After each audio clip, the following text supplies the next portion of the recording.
Perkenalkan, nama saya Berta Ramadhani dengan NPM AB1G024007 dari kelompok 7A. Baiklah, di sini saya akan memaparkan tentang apa itu sistem pencernaan dan beberapa organ pencernaan beserta fungsinya. Nah, di sistem pencernaan merupakan suatu proses memecahkan makanan menjadi molekul kecil sehingga dapat diserap oleh tubuh melalui pembuluh darah. Jadi, sistem pencernaan merupakan serangkaian jaringan organ yang memiliki fungsi untuk mencerna makanan, dan organ dibagi menjadi dua, yaitu organ pencernaan utama dan organ pencernaan tambahan. Lalu, di organ pencernaan itu sendiri, salah satunya itu ada mulut. Nah, pada mulut ini terdapat gigi, lidah, dan kelenjar air liur di dalamnya, atau bisa disebut dengan saliva. Nah, di dalam mulut ini terjadi pencernaan mekanis dan kimiawi, di mana pencernaan secara mekanis ini dilakukan oleh gigi, sedangkan secara kimiawi dilakukan oleh kelenjar air liur atau saliva. Air liur mengandung mukosa atau lendir, senyawa yang berfungsi sebagai antibakteri, dan enzim amilase atau dikenal dengan enzim tialin. Nah, enzim ini akan memecahkan molekul amilin menjadi molekul maltose. Hal ini disebutkan berdasarkan jurnal Tamam dan Mahtiar pada tahun 2021. Lalu, yang kedua, pada organ pencernaan itu terdapat kerongkongan esofagus. Jadi, setelah dari mulut tadi, maka akan dicerna melalui kerongkongan lagi. Lalu makanan yang berbentuk bolus akan masuk ke dalam tekak atau faring. Nah, faring adalah salah satu saluran yang memanjang di bagian belakang rongga mulut sampai ke permukaan kerongkongan atau esofagus. Nah, pada pangkal faring terdapat katup pernafasan yang disebut dengan epiglotis. Nah, epiglotis itu berfungsi untuk menutup ujung saluran pernapasan atau laring agar makanan tidak masuk ke dalam saluran pernapasan. Setelah melalui faring, bolus menuju ke esofagus atau kerongkongan. Otot kerongkongan berkonstruksi sehingga menimbulkan gerakan meremas yang mendorong bolus ke dalam lambung. Gerakan otot kerongkongan ini disebut dengan gerakan peristaltik. Lalu untuk organ pencernaan selanjutnya itu ada lambung. Setelah dari esofagus, makanan masuk ke lambung. Di dalam lambung terjadi pencernaan mekanis dan kimiawi. Secara mekanis, otot lambung berkontraksi mengaduk-aduk bolus. Secara kimiawi, bolus bercampur dengan getah lambung. Lalu getah lambung mengandung asam klorida atau bisa disebut dengan HCl, enzim pepsin, dan enzim renin.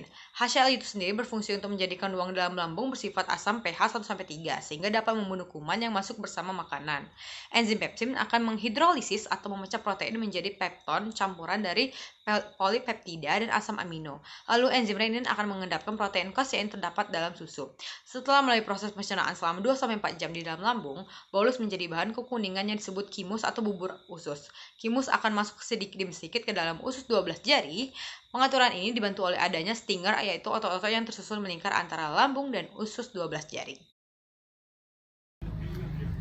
Assalamualaikum warahmatullahi wabarakatuh. Sebelumnya perkenalkan, nama aku Anissa Laiba dengan NPM 1G024035.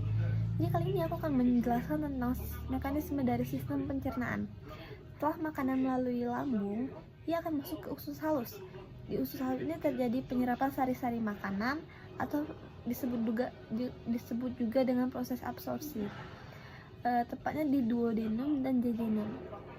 Di duodenum yang merupakan saluran yang terhubung dengan kantong empedu dan pankreas.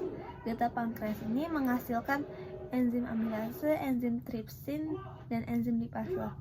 Enzim amilase itu mengubah amilo menjadi maltosa, enzim tripsin itu mengubah protein menjadi peptida, sedangkan enzim lipase itu mengubah lemak menjadi asam lemak.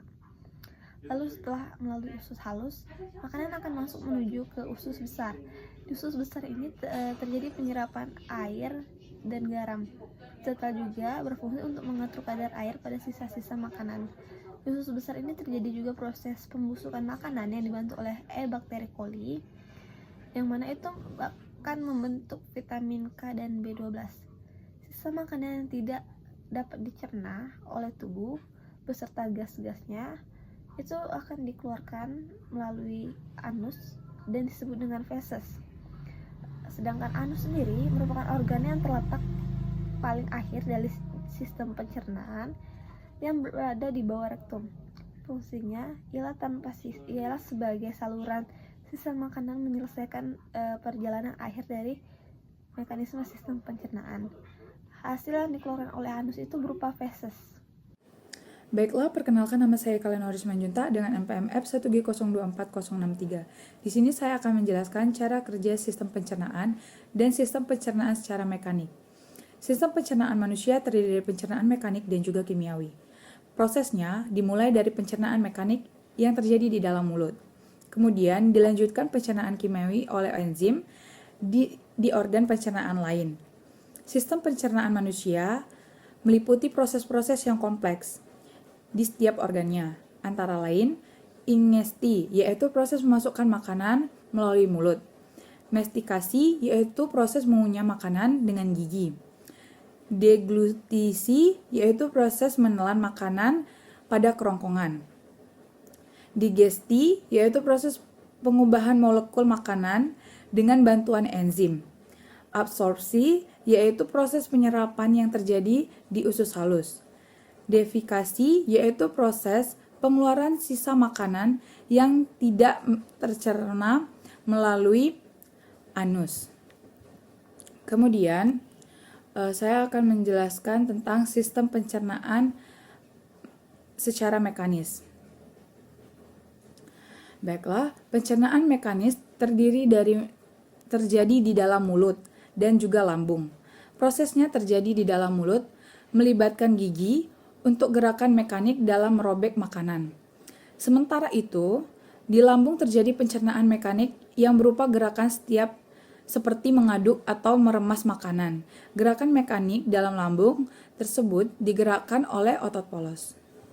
Assalamualaikum warahmatullahi wabarakatuh. Perkenalkan, nama saya Lesti Veronica dengan NPM F1G024077. Di sini saya akan menjelaskan tentang sistem pencernaan secara kimiawi. Pencernaan kimiawi dilakukan oleh enzim. Enzim merupakan protein yang berfungsi sebagai biokatalis dalam tubuh. Enzim-enzim yang berperan dalam proses pencernaan secara kimiawi seperti amilase, lipase, laktase, sukrase, dan lain-lain. Enzim-enzim dalam proses pencernaan seperti amilase, enzim ini dihasilkan oleh kelenjar saliva di dalam mulut. Enzim ini berfungsi sebagai memecah pati menjadi maltose.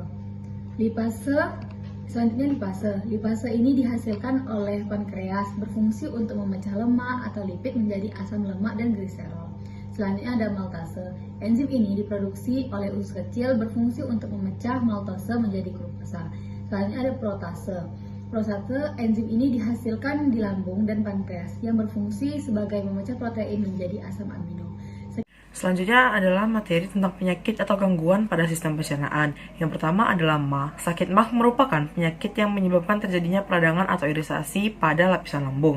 MAH dapat diakibatkan meningkatnya asam lambung, infeksi bakteri, stres, makanan tidak teratur, dan mengkonsumsi makanan terlalu pedas atau asam. Gejala sakit MAH adalah seperti perih atau sakit pada perut, kemudian mual dan muntah, serta kehilangan selera makan dan kembung pada perut. Lalu penyakit yang kedua adalah diare. Diare adalah penyakit pada saluran usus besar yang disebabkan oleh infeksi bakteri protozoa seperti Entamoeba coli. Penderita diare dapat mengalami dehidrasi karena air dalam usus terus-menerus dikeluarkan. Selain itu, penderita diare juga akan mengalami mules di perut atau merasakan perut tidak enak karena kontraksi otot pada usus besar terjadi terus-menerus. Adapun gejala diare adalah gelisah, lalu nafsu makan berkurang, tinggi yang kurus semakin cair. Nah, upaya pencegahan diare adalah dengan menjaga kebersihan makanan yang dimakan, karena makanan yang kurang higienis biasanya mengandung bakteri yang dapat menyebabkan diare. Cuci tangan sebelum makan, minum air yang dimasak atau air yang higienis, dan jagalah kebersihan diri dan lingkungan. Penyakit yang ketiga adalah obesitas. Obesitas adalah suatu kondisi tubuh yang memiliki kandungan lemak berlebih, sehingga dapat menimbulkan efek negatif pada kesehatan. Obesitas umumnya disebabkan oleh konsumsi makan yang berlebihan dan kurangnya efektivitas tubuh. Namun demikian, obesitas dapat juga disebabkan oleh keturunan melalui pewarisan gen atau akibat konsumsi obat tertentu.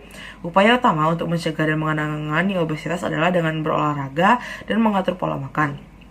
Pengaturan pola makan dapat dilakukan dengan mengurangi konsumsi makanan yang banyak mengandung lemak dan gula yang tinggi, serta banyak mengkonsumsi makanan yang mengandung serat yang tinggi.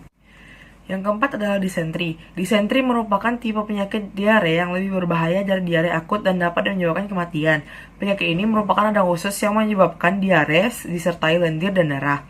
Gejala-gejala klinis penyakit disenteri antara lain sakit perut disertai tenesmus, buang air besar terus-menerus, serta tinja yang mengandung darah dan lendir. Upaya pencegahan disenteri dapat dilakukan seperti memperhatikan makanan, minuman, dan keadaan lingkungan yang sesuai dengan syarat kesehatan. Yang keenam adalah konstipasi. Konstipasi merupakan kondisi feses keras atau kering sehingga sulit dikeluarkan. Penyebab konstipasi adalah kekurangan asupan makanan berserat dan kurang minum. Ketika feses tidak dikeluarkan secara teratur, air yang terkandung di dalamnya akan terserap lagi sehingga menyebabkan feses keras atau kering sehingga sulit dikeluarkan.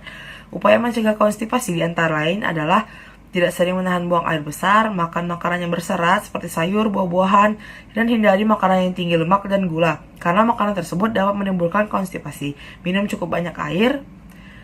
Makanan berserat akan membantu pergerakan feses lebih lunak sehingga dapat menghindari konstipasi. Selain itu, peningkatan aktivitas fisik juga membantu mengatasi konstipasi.